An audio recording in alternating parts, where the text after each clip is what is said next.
Namaskar and welcome to this exciting new episode of Sattology, debunking mythology. Sattology means science of truth, a study of truth, and mythology means science or study of fake, lie, or imagination.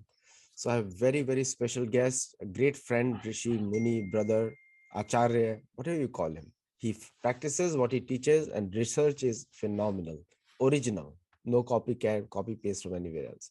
So without delay, let us welcome Sri Nilesh Nilkant Oak. नमस्कार आदित्य जी. नमस्कार. आज मैंने brother भी add किया है तो उसमें Yeah, last time you did, I remember. Today I forgot, what you added. Well, just do know that it upsets many people, many individuals. That's my personal feeling. They cannot object with me. So anyway, so when we come to Kali Yuga, the qualities of Kali Yuga with Shukdev Goswami, I have to again read. I keep forgetting the shloka. Prane alpa ayusha sabbe kala aswin yuge jana. Manda sumanda matyo mand bhagya upadrita. Our qualification is given manda sumanda upadrita. Manda bhagya. Less intelligent, less life, alpayusha, and yet these are the general qualities of Kali Yuga. Then why do people feel so proud and arrogant? I don't understand. Well, you answered in that very discussion, right? For example, lack of knowledge, we will simply translate as ignorance, and it is the ignorance that leads to arrogance. That's right. It's the ignorance that leads to arrogance. And then, for example, I'll tell you a humorous thing, that humorous story that used to bother me. And that must be experience of most of us.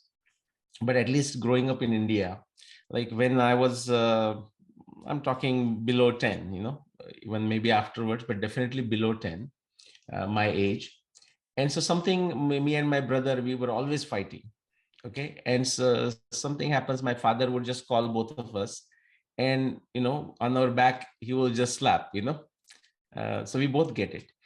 And this is just not in my house. I mean, you would have seen it growing up there, or that could be a very universal thing. And then my parents fortunately did not do that much. I mean, they would hit me, and all that. The punishment is required, and I see why that is useful. But many times my parents also, but I've seen others, like they will hit but in a way of punishing or making the child realize his or her mistake. They will do that, a slap on the back or something. And then naturally the child starts crying. And tell me if, Aditya, that is your experience too, where they will say, shh, no crying.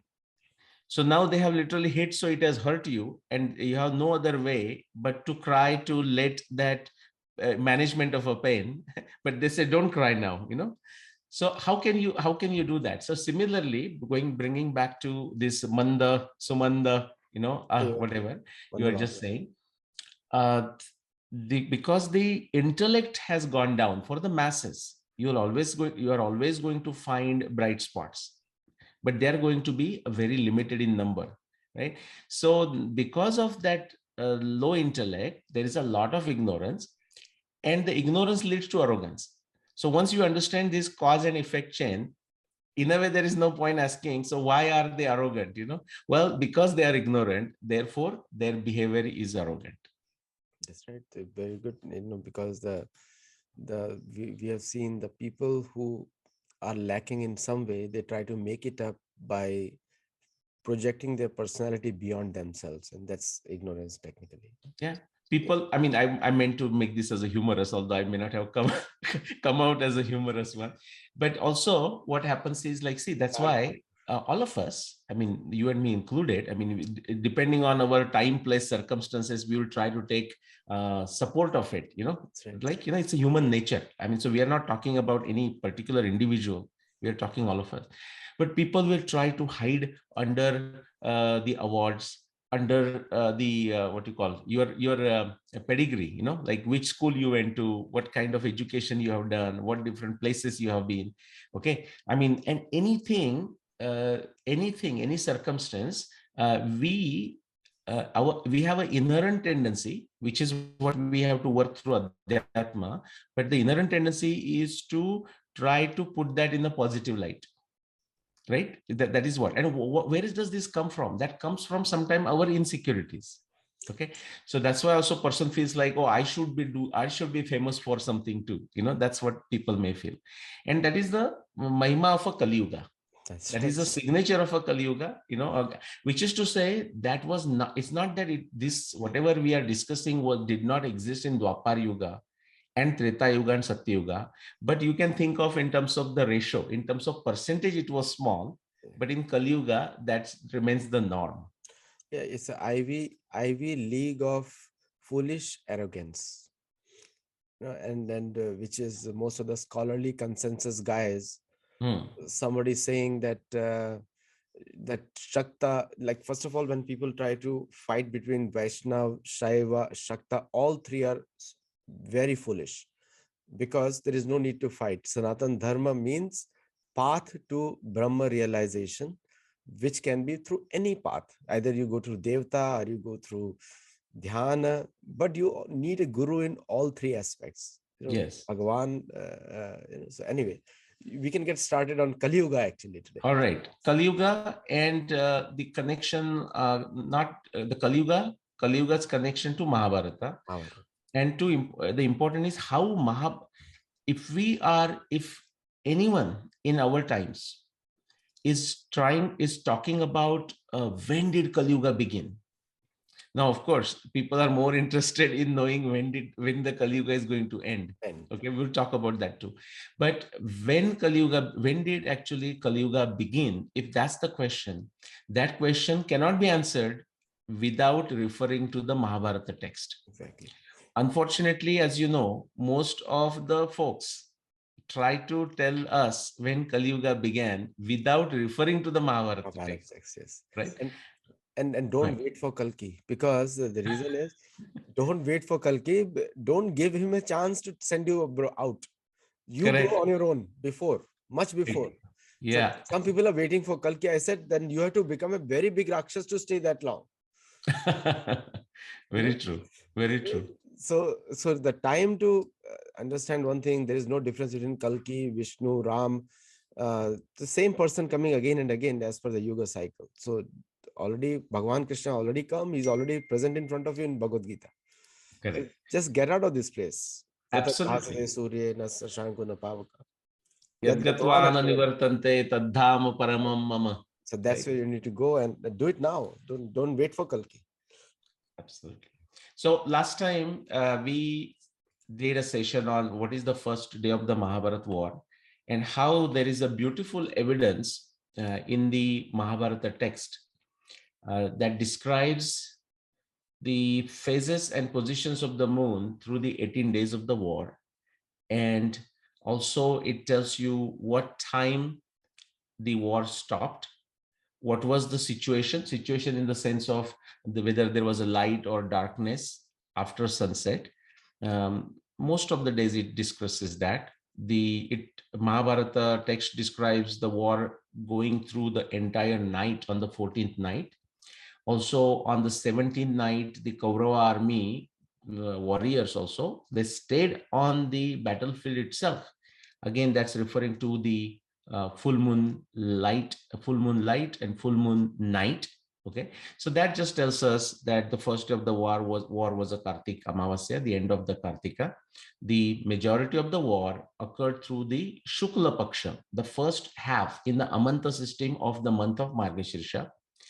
And we didn't discuss this, but which we will connect today. So it's very important to know the takeaway. The takeaway is that the Mahabharata war began at the beginning of a Margashirsha month. End of Kartika is same as beginning of a Margashirsha. It proceeded through the first half of Margashirsha and couple 2 3 days, 2 days more. Okay, those are the 18 days. And one day of Kartika, 15 days of the first half of Margashirsha, and 2 days of the second half of Margashirsha after Purnima, after full moon day.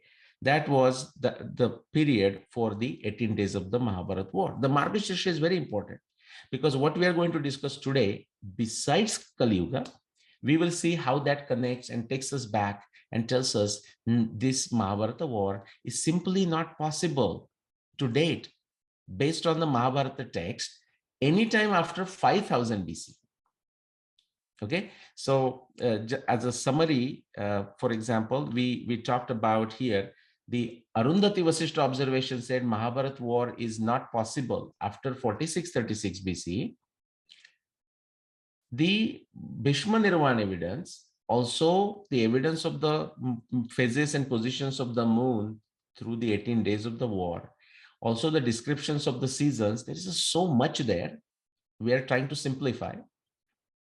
It's going to tell us that Mahabharata war, based on Mahabharata evidence, is simply not possible. Anybody who understands science, who understands logic, who knows how to do the Indriya Pramanya testing, Karya Karana Bhav, okay, the logic, the Tantra Shastra, Tarka Yukti, Vijnana Buddhi, will not ever utter, claim the year of Mahabharata war anytime after 5000 BC. Even if you don't know the exact year of the Mahabharata war, one should able to say with confidence that after 5000 BC is not possible. But before that, we are going to take a quick digression, because in spite of such a powerful evidence, Adityaji, in the Mahabharata text, what surprises us is that majority of the Mahabharata researchers, and because of their poor methods, I have to call them so-called Mahabharata researchers. This is not to put them down in any way.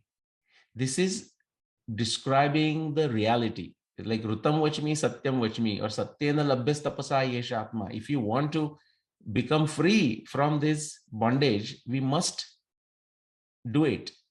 And how do we do it? Mundaka Upanishad says through Satya, to knowing the truth. And Vyasadevji is telling us the truth. It's, Vyasadeva is not giving straightforward in a spoon-fed fashion, because many times what happens is, when it's given in a spoon-fed fashion, people should be happy, but no, they are not happy. They doubt, they take samshaya. For example, here I'm going to tell you right now, for example, you meaning the audience, Kali Yuga began, or it began on 2nd November 5561 BCE, and immediately people samshay will come into the picture. Oh, come on, but I heard 3101 BCE, 3102 BCE, and so on. Well, you heard, but after hearing, did you ever bother to do anything about it? Did it ever create a samshay in your mind? Now, if it didn't create the samshay, not an issue. It's very true, Aditya that in everyday life today, when did Mahabharat war, when did the Mahabharata war happen also, but when did Kali Yuga begin? It shouldn't bother us in any way, in a way. So if that is your position, you are meaning one's position, and they say, I heard somewhere 3102 BC. I said, yeah, maybe. Oh, if somebody says it, maybe it is true. Perfectly fine. But if you are going to, when I'm telling you, when that based on a Mahabharata text evidence, and this is a work of Jivan Rao, that Kali Yuga began on the last day of the Mahabharata war, and therefore on 2nd November 5561 BCE. I want people to doubt this. But if you have going to have a doubt, that doubt must be of a buddhi, which means now you do more work to find out why I am saying, or why Jivan Rao is saying that the Kali Yuga began on the last day of the war. Why Jivan Rao is saying that Kali Yuga began on the last day of the war, but also the nakshatra was a Pushya. And then why I am connecting that information and therefore saying Kali Yuga began on 2nd November 5561 BCE. Okay, that's what we are going to look at. Where is the evidence? And here is the evidence. Okay, the Kali Yuga references in Mahabharata. Aditya you would even know that verse. I don't have it by heart. And it comes right in the Adi Parva. Okay, so Romaharshan Sauti is coming to Naimisharanya, and the Satra, 12-year-old Yajna Satra is going on. And we have a Shaunaka Rishi there and many other Rishis, and they have this wonderful conversation, Samvad. Okay, not a Vada per se, the way we understand today, not Vivad, not Vitandavad, none of that. Okay, and definitely not Jalpa, Hetva, Bhasa, Chala, Jati, none of this. I encourage people to come forward and do debate. Like debate is an English word. It really means vada or samvad. Amal. Actually, Okay. Nilesh, Yeah. have started to think of people have started to think of learning the best with Shastra is Vivad only. This is Hmm. not true, because Agreed. Samvad is what is needed to learn the Shastra. Yeah. And again, you have to again not forget, people are very much against Guru also, Hmm. that the Guru system, but Tad Vidhi Pranipatena Pariprashrena. This is how the conversation happens. The whole Mahabharata is filled with questions and answers. Yudhishthir asking questions to Markandeya, Bhishma, then Nahush asking questions to Yudhishthir, and Yudhishthir, like a serp, he asked questions like a snake, in the form of a snake. He asked questions to Yudhishthir, Yudhishthir replying back, Yudhishthir Yeah. asking counter questions. That's samvad. That's a conversation. No? That is a samvad. No, great point. And Aditya, if you notice the tone of it, like when they are asking, so asking question is important. You can have even a questioning attitude in the sense, just like Krishna and Arjun Samvad. Arjun asked, right, at the beginning of a third chapter of Bhagavad Gita. So he said, hey, you are asking me, you are telling me that Buddhi Yoga is superior to Karma Yoga. But then you are asking me to do this karma. So tell me. So he's even Arjun is even pointing out the so-called contradiction. I'm saying so-called. It's an apparent contradiction from in what Krishna is saying in the second chapter, the Sankhya Yoga. And Krishna smiles and says, "Okay, great question. Now let me tell you." And then he talks about karma, vikarma, karma, the next three chapters. Okay. So the tone is also important. And you quoted that beautiful verse, Tadvidhi, Tadvidhi. There is a method to madness, the vidhi. No, there is a standard procedure. How you approach with your samshay. Tad vidhi pranipatena, okay, in the humble, in with that humble attitude. Do you have a humble attitude? Are you going there to learn, or are you going there just to challenge? You can have a questioning attitude. Well, you said this, and you are asking me to do this. You're saying this is better. Why is that? Now, that itself is not arrogant attitude.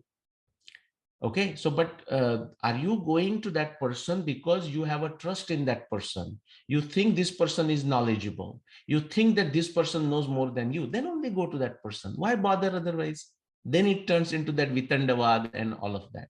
So vada, you said correctly, and samvada, it's that beautiful back and forth, like two people playing tennis match. No, they're not, two friends playing tennis match. It's not like they're opponents. Yeah, I mean, in the tennis game, you need opponents, but they are opponents of a different kind. They are very happy. It doesn't matter who wins. Both of them had a good time. Similarly, here, the idea with those two friends playing tennis match is they both want to get good sunlight, good exercise. That's the main objective. Similarly, in the Samvada and Vada that you see through the entire Indic literature, the idea is the growth of knowledge. And how is it done? It is done through questioning, answering. Tadvidhi pranipatena pariprashnena, through questioning. Pariprashnena sevaya. Okay. And this is another thing, Aditya, that people just say, I need your, I'm sure they do it too. I said, I need to talk to you for 2 hours. Many people who will these days, the WhatsApp, the way it works, they can find the numbers and they can just send me the message, something like this. And they will say, they will directly call also. A person who has never connected with me will directly call. And of course, I mean, I don't take up the phone like this. Many times the phone is switched off or on a mute. And then they will say, I called and you did not pick up. I said, who are you? And this is not an arrogant question, which means Tadvidhi Pranipatena Pariprashnena Sevaya. People take it for granted, Aditya, that they demand, hey, I demand to know the answer. No, you cannot do that. And then they say, oh yeah, I'm against the Guru Parampara system. It will not work. Okay. So, but back to this. So, Tadvidhi, there is a method to madness. Pranipatena, with a humble attitude, the attitude of a truly learning, you have to approach that person who you think knows, who you have a respect, you have a trust. Otherwise, don't go. Pariprashnena, and through questioning. Now, in order to ask a question, when somebody has to do a lot of tapasya, that is also lost. Say, what are your thoughts on Kali Yuga? No, I don't have any thoughts. That is when on Twitter I mute the person or I block. And this is, oh, this person blocked me. Well, hold on, you haven't done any tapasya, you don't have a humbleness, you don't think, you don't have a trust in what answer I'm going to give you. Don't waste my time. Okay, don't be a troll in a modern language. Back to this. If you look at Mahabharat text, by the way, Adityaji, I did not realize how many references to Kali Yuga, Yugakshaya, Yuganta were there in Mahabharata. I was aware of the general verse, which is very important. I mean, I didn't realize how important it was until Jivan Rao extracted 100 plus references from the Mahabharata text, but not just Mahabharata. Here I'm on this screen, I'm showing only Mahabharata, but he also pulled all the Kali Yuga references from all the Purana literature. Okay. When he put this, I mean, 100 plus, and I was surprised, pleasantly shocked, because I, of course, knew in my book also, you will find there is one section on a Kali Yuga and the Mahabharata War into my chapter 9th of my book. When did the Mahabharata War happen? In conflicting observation. Now, why did I put that in a conflicting? I put it, this is going back to 2009 or 2011. I put it in a conflicting because the mainstream assumption at that time is that Kali Yuga began in 3102 BCE.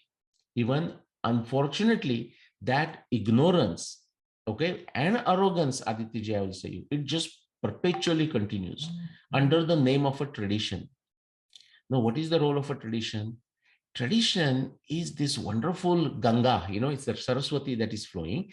And we are just like a mother, tradition is a mother, and we are on her shoulders. So all our knowledge is that we are so fortunate to have is because of that tradition. So we have to respect the tradition. Now, but don't forget that we are sitting or standing on the shoulder of a tradition. We have the benefit of everything that tradition has done, this manthan, that is the Samudra Manthan. And Samudra Manthan was happened there, and Samudra Manthan is happening now. This is, I'm just mentioning, this is as relevant as Kali Yuga, because just recently somebody said, so Nilesh, please do some research on Samudra Manthan and come up with a date of Samudra Manthan. Okay, how do you come up with a date of a Ganga? Ganga was flowing at the time of Bhagirath, and Ganga is flowing today. Now Saraswati disappeared. Now, therefore, we can talk about when Saraswati disappeared. But how do you date Ganga? It is there right now. It was there thousands of years ago. Okay, so it's the same thing for Samudra Manthan. Samudra Manthan is a metaphor. Now, if somebody wants to take it as a factual thing, and it may be a factual event in a socializational sense, then they have to do the research on it. Okay, again, tadvidi pranipatena pariprashnena, that pranipat and pariprashna also involves tapasya. Okay, back to our Kali Yuga reference. So Mahabharata is super rich. The Adi Parva reference, like your name into it, that Adi Parva, the reference talks about the Mahabharata war. Vaishampayan or Sauti or whoever just says there, whoever meaning one of the two, says that the Mahabharata war happened at the interface of Dwapar Yuga and Kali Yuga. Now, I told you that I did not realize how important this reference was, or actually Vaishampayanji or Romaharshana Sauti, Ugrashravaji, he's telling the factual thing, but I was thinking maybe he's talking in the generic sense. Why did I think like that? Because I'll tell you, majority of the Mahabharata researchers before me also think in this gobbledygook way. Okay, and I'm not blaming them. Even I thought it like that. When Jivan Rao started pulling these references and finally he put together as a crossword puzzle, like solving the crossword puzzle, jigsaw puzzle, it beautifully, both streams comes together within the Mahabharata itself for the last day of the Mahabharata war, 18 day. So what is that first line is telling you? And I may have some references, so I'll say, but here, right, starting with Adi Parva, where it says Mahabharata war happened, and see, it literally says the war happened at the interface. And again, most of us were taking this in a generic sense. Yeah, I mean, approximate period. No, either Vaishampayan or Ugrashravaji, whoever is saying this, he's not saying in an approximate sense. He's saying in an absolute sense. What truly happened at the interface? And kudos to Jivan Rao, because when he pulled all the references, do you know what he found? The references before the Udyog Parva, before the war kind of is building up, before Udyog Parva, the references are to what happens when the Yuganta happens, what happens when Yugakshay happens in a generic sense. Beginning with Udyog Parva, now there is gearing up, like, the end of the Yuga is coming. Yuganta, Yuganta, Yuganta, Yuganta. That was the word picked up by Iravati Karveji, and she wrote a book called Yuganta. Again, she was a good writer, a decent researcher, a passionate individual, very brilliant individual. Unfortunately, uh, she also got into the same boat as many sort of a leftist oriented folks do. They don't bother to read Mahabharata. They don't bother to read Ramayana. And I'm just saying leftist, but even so-called pretentious rightist folks also get into this nonsense. They don't actually use the original text, original references of Mahabharata, but imagine, they sit in a chair and imagine maybe Vyasa said this. In Marathi, I will tell you, there are many other writers of that kind. Anand Sadle is one, Durga Bhagwat ji is another. Again, Durga Bhagwat writes beautifully, but her book on a Vyasa, it's a disaster. She is just guessing what Vyasa might be thinking without bothering to read Mahabharata text. But back to this. So when Jivan Rao looked at these 100 plus references, until Udyog Parva, it is alluding to that the Yuganta is coming. Now the Udyog Parva begins, the preparation for the war, and then Bhishma Parva, Drona Parva. Now the Yuga Kshaya, it is here. It is now here. The transition is here. You find the references of that nature throughout the war. Okay. And especially after like a Drona is gone, the Karna's time begins. Okay. And remember, there is a Karna and Krishna discussion in Udyog Parva. That almost comes into the picture. And now that is like a transition. It's the interface. Like, so day 15, 16, 17 is the interface between a Dwapara and a Kali. And Jivan Rao is almost ready to complete his book. The book will come out very soon. And you will see how beautiful narrations are there. And then the 18th day, everywhere it says that's Kali Yuga. Now, the vertical line that you are seeing, Adityaji, that is referring to the more information about that first day of Kali Yuga. So many places it says that this is now coming from, say, Shanti Parva, okay, where it says when the Kali Yuga began. As you know, in Harivansha, it is there. In Bhagavad Purana is also there. Bhagavad Purana has that different reference to Krishna, when Krishna passing, and finally the effects of Kali Yuga becoming visible. But as far as the beginning of a Kali Yuga, even Bhagavad Purana, many other Puranas, Vishnu Puran, Harivansha, they also have sometimes variations in other Puranas, as like Skanda Puran, but even including Skanda Puran, they all refer to the last day of the Mahabharata war as the beginning of Kali Yuga. Again, Madhvacharya, Madhvacharya ji refers to it. Srila Prabhupada refers to it in his purport. Okay, it's so beautiful, so beautiful. And he even gives Srila Prabhupada is giving explanation why even although the Kali Yuga began on the last day of the Mahabharata war, why its effects were not visible until Krishna left the planet some 36 years after the Mahabharata war, 55-25 BC. So I decided to take this time, Adityaji, on a Kali Yuga, because we can, anytime somebody asks me the question, I am going to take this episode and give them a link. After that, they don't understand it, then they have to stop asking me. They have to go to somebody else. This is a quick summary of it. I told you about 100 references. So Mahabharata textual evidence. If you look at the top line, I don't know what that color is, But think of that beginning in the Adi Parva. It's saying it is the interface of a Dwapar and a Kali and so on. Okay, and it does. Those 90 references of that interface and the change of a yuga go all the way to Ashrama Vasik Parva and Swarga Rohana Parva, even up to that point. Then generic Yuganta Yugakshaya allusions, they begin in the Adi Parva. Interestingly, they stop at Ashrama Vasika Parva. Okay, Yuganta and Yugakshaya, and now the transition has happened. This now it gets very intense during the war Parva. So from Udyoga all the way to Stri Parva in that different color. 15 plus references, they are very, very specific, not generic, referring to Yuganta, referring to Yugakshaya. And within the Mahabharata War, the 18 days of the Mahabharata War, just like we looked at 30 plus descriptions for the phases and positions of the moon, there are 60 plus descriptions related to the Yuga, Yuganta, Yugakshaya, right within the Mahabharata War.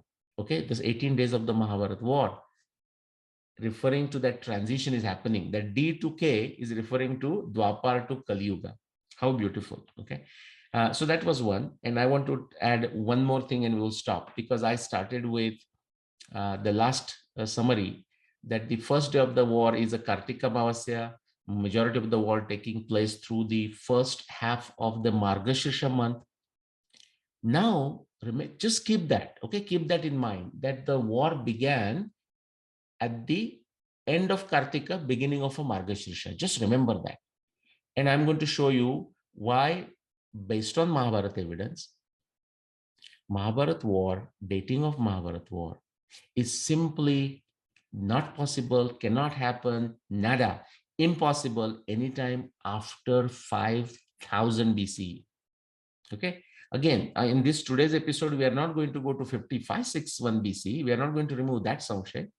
But how even a simple chronological evidence from the Mahabharata text, super rich, 100 plus observations. And people say, where are these observations? Guys, read my books or read Mahabharata text. Okay, I just show the numbers. Now, I'm not going to give them the verses. They are there in the Mahabharata. All they have to do is open. Look at multiple translations. People make a big fuss about a different interpretation and translation. Guys, look at, like, pull 10 different translations, like, pull all available translations from English, all available translations in Hindi, all available translations in Marathi, any other languages, Kannada, Telugu, Tamil, Bengali, I mean, whatever language you can have your hands on. And if the translation exists, pull those. It's going to make your knowledge richer about the Mahabharata. Even when there are variations in the verses, because of the time, when people are copying those from one palm leaf to another, there are some changes that has occurred. But remember, Adityaji, those people who are doing it, they have this tadvidi pranipatena pariprashnena seveya. So they are doing it in such a wonderful fashion that even when they might use a different word to express it, because the word could not be read on the older palm leaf, because they have the clarity of the Mahabharata or Ramayana story in their mind, they're finding appropriate words. So sometimes when the words vary, it doesn't cause samshaya. Actually, it enriches our understanding. And maybe after this series, we will do one episode on that, how it enriches our understanding when even there are variations for the same words in the Mahabharata. So it doesn't become a disadvantage. It becomes a super advantage. So now what do we know about the duration of Bhishma on the bed of arrows? Again, as soon as I pull this evidence, in people's minds, at least the so-called Mahabharata researchers' mind, the earthquakes begin, just like just the thought of Krishna is going to be born, like Devaki's son is going to kill Kamsa. Kamsa was fearful even before Devaki gave birth to anyone. Okay, that is what happens to many so-called Mahabharata researchers. Do you know why? Because they did not bother to read Mahabharata text. Even now, before they did not know, that's fine. I'll also tell you, most of them are stuck into the Bhishma's duration on the bed of arrows of 58 days. And this confusion, this utterly wrong information began in a very innocent way, I would say, innocuous way, by Nilakanta Chaturdar of Kashi 400 years ago, when he made a beautiful, comprehensive collection of the Mahabharata text. Once he made a collection, he was trying to make sense out of it, and maybe randomly opening the pages, he found that 58 days verse, and then what he did is he tried to justify that 58 days verse. Okay, that's why many people, for now, some good things came out of it. Many people, even today's Mahabharata researchers, in a traditional understanding, take Kartika Amavasya, or a day before the first day of Margashirsha month, as the first day of the war. Like 60-70% of Mahabharata researchers do accept, do take Kartika Amavasya, the day before the Margashirsha, as the first day of the war. But do you know, based on what? It's not based on the Mahabharata evidence that I showed you with the phases and positions of the moon. They do it based on the tradition. But where is that tradition? That tradition actually comes from, or at least it is overemphasized due to the work of Nilakanta Chaturdar. What happened? He took 58 days reference. Okay, that reference will be there. I mean, it's there in these references here, not given here. 58 days reference. And then 58 days is Bhishma on the bed of arrows. Bhishma fell on the 10th day of the war. So you have to go 10 additional days to find the total duration between the first day of the war and day of winter solstice or Bhishma Nirvana. So that's 68. And then he also took another reference from Mahabharata. And that's how the research should take place. Although his research was in the end faulty, it's a beautiful demonstration of how research should be done. So he came across one verse, 58 days. Wonderful. He started there. He's very, very factual. He said, okay, Bhishma fell on the 10th day, and he was there until the day of winter solstice. So there are 58 days between Bhishma falling and the day of winter solstice. Then he said Bhishma fell on the 10th day of the war. So add 10 more days, 68 days. Then he pulled another verse from Mahabharata, which is what? Magoyum samano prapto masa punyo yudhishthira. Okay. And then Tribhaga Shesha Pakshoyam Shuklam Bhavitum Arhasi. So now Tribhaga Shesha, that was a confusing interpretation, whether the 1/3 is gone on or 1/3 is remaining. Okay. Now the next one was, is it the 1/3 of a month or 1/3 of a paksha remaining, or 1/3 of the month gone or 1/3 of a paksha gone? Lot of possible interpretation. He chose out of this, based on whatever his understanding was, that it is the 1/3 of the month gone, which is like approximately 7 days are gone. That's how he came to Magha Shukla Ashtami would be the day of winter solstice. Then what he did is Magha Shukla Ashtami, so those are the 8 days. From that day, he started going backwards by 68 days. And that brings us to Kartika Amavasya, the last day of a Kartika and Amavasya. That is how the Kartika Amavasya become very much emphasized, at least for last 400 years. And therefore, although he did not refer to the phases and positions of the moon. In fact, I am the first one to refer to phases and positions of the moon of the 18 days of the war, use that evidence to come up with Kartika Amavasya. But this is, look at the beauty. Dr. Vartak did something very similar. So they reached the correct conclusion by using somewhat wrong method or wrong evidence, but they reached the correct conclusion. Okay. Now we have to give up that 58 days. Again, we cannot just hang on to this tradition of 400 years. What they did is great. Okay. That just created a samshay in our mind, a healthy samshay. Prashna, Pariprashna. We did the Pariprashna. So my job was to do Pariprashna. And how did I do that? So when I took Dr. Vartak's year 5561, I said, well, but the 58 days doesn't match for 5561 BC. Although Vartak thought it does match. It did match. It doesn't. I said, what's everything else is matching for 5561 BC, but not the 58 days. Because if you go from Vartak's first day of the Mahabharata War, which is, I took the same day, 16 October, because all other evidence matches, you go for the 68 days, and guess what? That's not the day of winter solstice. When day of winter solstice is 40 additional days ahead of it, I say, what is this? That's when I started reading and rereading Mahabharata text. People don't understand, Aditya ji, the amount of tapasya you have to do.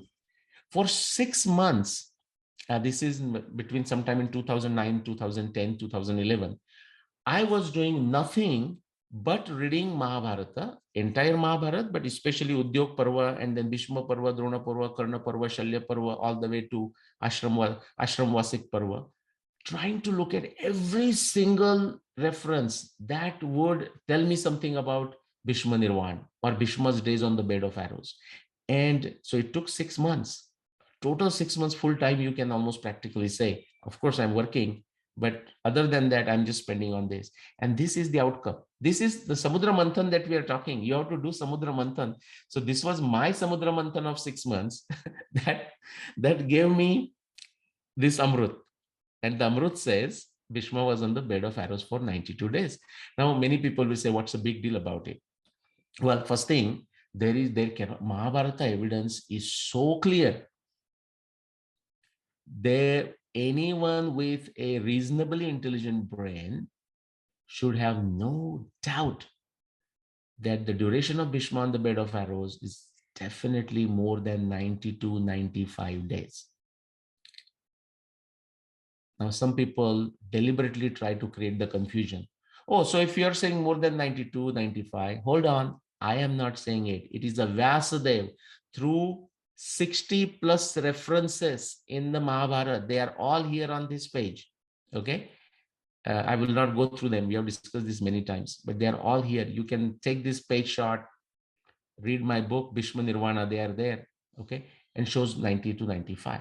They say, oh, come on. So then he can be on the bed of arrows. These are not some ordinary people. These are so-called Mahabharata researchers. Oh, so he could be on the bed of arrows forever, 6 months. No, nonsense. Again, you are talking nonsense because you refuse to read Mahabharata text. Because we know it began at the Kartika Amavasya. Okay, we need those 95, so 95 plus 10, so about 102, 105 days between the first day of the Mahabharata War and the day of winter solstice. But it cannot be infinite, because guys, if you go for a longer time, then again the Uttarayan would come. If that was the case, then Bhishma had no reason to wait for that long. He would say, hey, I'm fallen down here, there is a Uttarayan, I'm ready to leave my body. That's one. Something else, Mahabharata text also tells you that after Bhishma passed away, then Arjun went to get the wealth, okay, because much of the wealth has been gone with the war expenses. And he goes to the north, Uttara Kuru area, Kailash and all that area, and comes back with the wealth. Maybe they had hidden the wealth, I don't know what it is, but from other kings, whatnot. And he comes back by Chaitra full moon. So therefore, yes, Mahabharata text tells you that the duration from the first day to the day of winter solstice and Bhishma, therefore Bhishma Nirvana, is 102, 105 days plus. But it also tells you that the duration is definitely less than 120 days. This is how precise and accurate Mahabharata is. Okay, so quick conclusion and we'll stop. Now the beauty comes in. Now, if you take this information that Margashirsha was the month of the Mahabharata War, it started at the beginning of a Margashirsha and went through the first half of Margashirsha. And then you also combine this with the information I just discussed, that there has to be 105 plus days between the first day of the war, which is Margashirsha, Kartika Amavasya, and the day of winter solstice. Bingo! Bring astronomy, bring Mahabharata evidence, and together, okay, it gives you that brilliant insight. And what is that insight? Mahabharata War happened about 8,000 years ago. About. So 8,000 years plus minus 1,000 plus minus 2,000, fine, that if you want to do it. But we don't have to stay with approximate number. Okay, so you actually you can, it's possible, and I have done those. You can do very precise calculations. Okay, just like Arundhati Vasishtha did and said Mahabharata war only between 10,248 BC and before 4636 BC. On Bhishma Nirvan, okay, if Kali Yuga brains are so dull, of low intellect, that they cannot comprehend Arundhati Vasishta. Now, what is the chance that they will comprehend Bhishma Nirvana? But let's pray and hope that they do.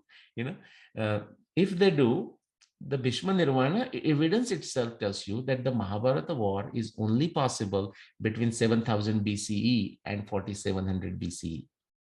Okay, just that duration, 92, 95, 105.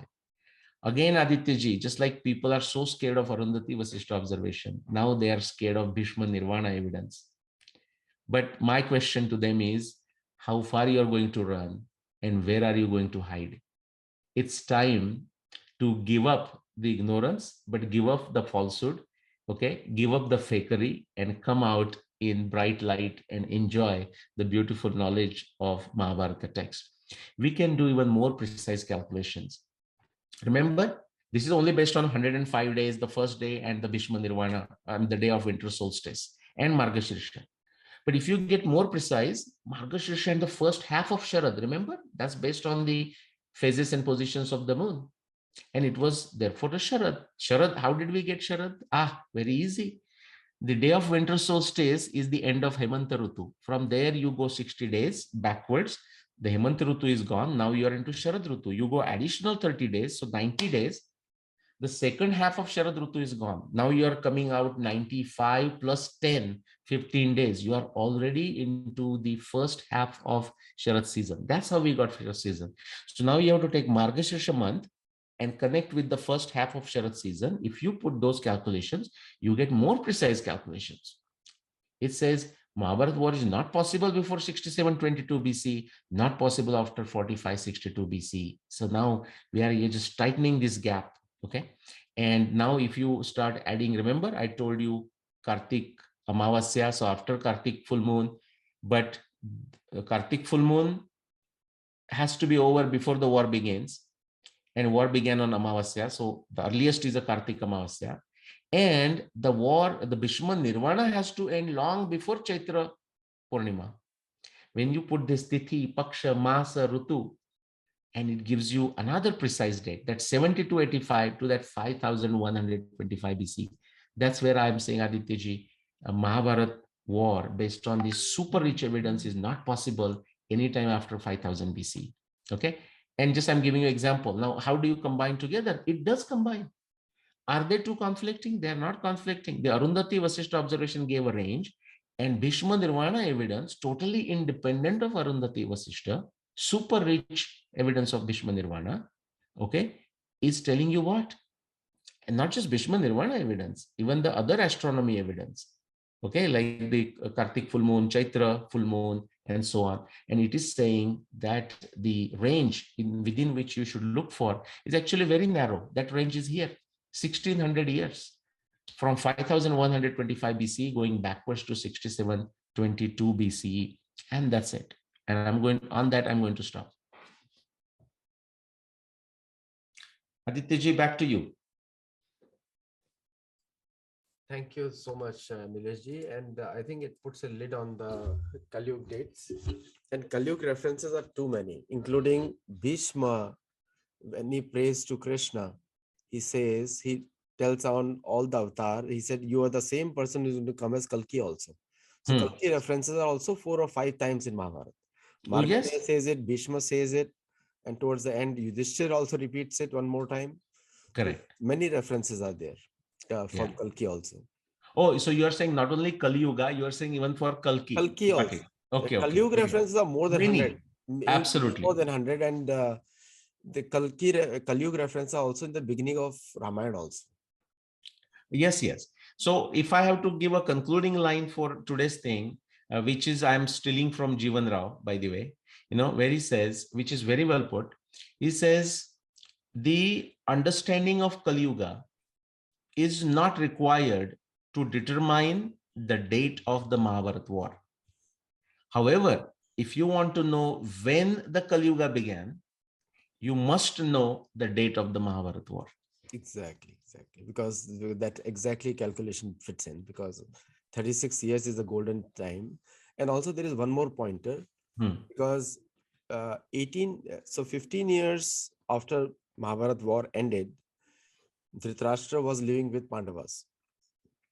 3 years, he goes to Haridwar and then he leaves his body in Haridwar. Hmm. So 18 years. So 18 years, half the rule, he was there. Correct. Yeah, yeah. 17 year or so, then they go to the forest, and then in the 15 years forest they fight. stay, 15 years they stay, 3 years they go to the forest. Correct. And Bhima is always teasing him, every time he wants to do the final rites, the yearly rites for Duryodhana. Okay, still he has this affection. And then finally, Dhritarashtra says, I'm irritated a little bit by Bhima pointing out every time. And Yudhishthira See, says, yeah. actually, Yudhishthira used to stop him all the time. Correct. No, that's just Yudhishthira says, ignore him. I mean, Not hey, ignore. Yudhishthira say that you should need to respect your father. no, correct. No, he says to Bhima, but he also sort of cajoles and Dhritarashtra, saying, everyone has their nature, right? Something like this. So Bhima is justified in his own ways, and Dhritarashtra is justified in his own ways, Because Dhritarashtra actually tells Yudhishthira that you have given me so much respect. Now, please stop. Yeah. It's too much now for me. Yeah. Because you have given me more respect than my sons also. Yeah. So now you need to go back because Pandavas wanted to go with him in the forest. Correct. So he forcefully sends them back. True. Yeah. So that's the character of Yudhishthir. Yes, Ashram Vasik Parva. Yeah, very true. Yeah. So thank you all the viewers, and I think you learned it. And now, if you have any questions on Kali Yuga, refer to this video again, and do comment. Namaste.